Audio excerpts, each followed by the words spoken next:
Hello बच्चों, primary की पाठशाला में आपका स्वागत है। आज की पाठशाला में हम कक्षा 2 की सारंगी से पाठ पढ़ेंगे जिसका नाम है डरो मत। डरो मत। तो बच्चों, यहाँ आप देख रहे हैं कि एक पेड़ है और इसे चंपक का पेड़ कहते हैं और यहाँ पर दो बच्चे इस पेड़ की डाली को पकड़कर झूल रहे हैं। तो आइए अब इस पाठ को हम पढ़ते हैं। नरेंद्र को चंपक का पेड़ बहुत पसंद था।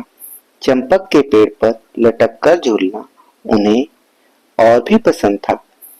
चंपक का यह पेड़ उनके मित्र के घर लगा था। नरेंद्र 8 साल की उम्र से ही अपने मित्र के घर खेलने जाया करते थे। हर दिन की तरह वे चंपक के पेड़ पर झूल रहे थे। तभी उनके मित्र के दादाजी वहां आए और बोले, नरेंद्र, पेड़ से उतरो, दोबारा इस पेड़ पर मत चढ़ना। ये दादाजी नरेंद्र को समझा रहे हैं कि इस पेड़ पर दोबारा मत चढ़ना। क्यों दादाजी? इस पेड़ पर एक दैत्य रहता है।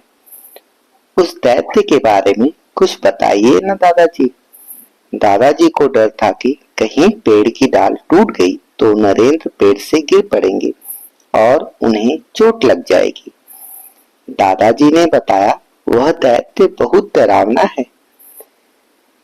यानी दादाजी को ये लग रहा था कि इस पेड़ की जो डालें बहुत पतली हैं और कहीं ऐसा न हो कि झूलते हुए नरेंद्र को चोट लग जाए, इसलिए उन्होंने एक दैत्य यानी राक्षस के नाम से नरेंद्र को डराया।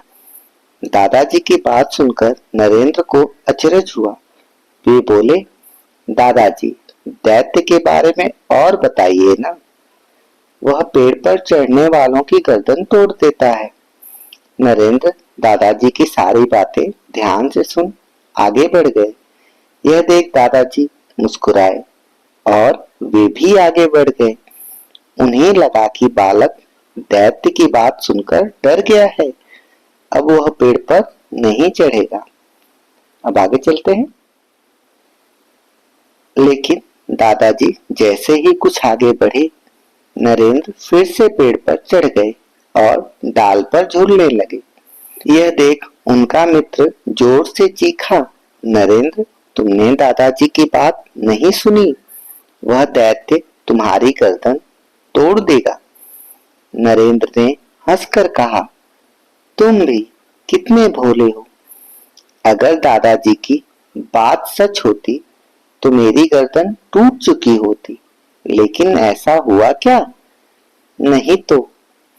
यही तो, किसी ने तुमसे कुछ कहा है, उस पर यकीन मत करो, खुद सोचो, इसलिए डरो मत। आगे चलकर यही बालक नरेंद्र स्वामी विवेकानंद के नाम से प्रसिद्ध हुए।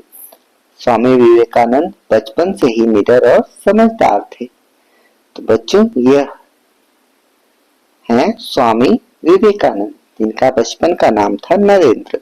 आगे चलकर इन्होंने अमेरिका स्थित शिकागो में आयोजित विश्व धर्म सभा में, जो कि 1893 में आयोजित हुई थी, भारत की ओर से सनातन धर्म का प्रतिनिधित्व किया। बच्चों, एक महान व्यक्तित्व थे। आज हमने इनके बारे में पढ़ा। आशा करते हैं कि आपको यह पाठ पसंद आया होगा और आपको बहुत कुछ सीखने को मिला होगा। ऐसे वीडियो के लिए हमारे साथ जुड़े रहें। धन्यवाद।